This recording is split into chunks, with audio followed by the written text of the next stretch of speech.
கர்த்தர் நல்லவர். இந்த காலை வேளையிலும் கூட உங்களை வாழ்த்துகிறேன்.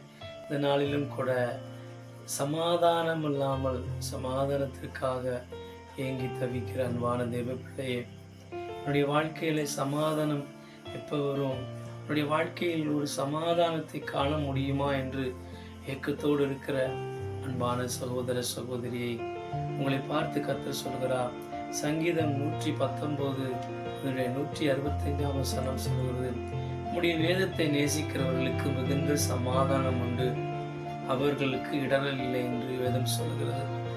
சமாதானத்தை கொடுக்கிற ஒரே ஒரு காரியம் வேத புஸ்தகம், பரிசுத்த வேதாகமம். அதை வாசிப்போம், அதனுடைய அர்த்தத்தை புரிந்து கொள்வோம், அதனுடைய மேன்மையை கற்றுக்கொள்வோம்.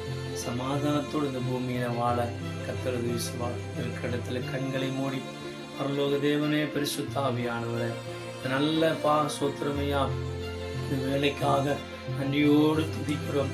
சமாதானத்தோடு அப்பா சோத்திரமையா வாழ வேண்டும் என்று நினைத்தும் சமாதானம் இல்லாதபடி ஆண்டவரே சோத்திரம் அலைந்து திரிகிற ஒவ்வொருவருக்காக ஜெபிக்கிறோம்.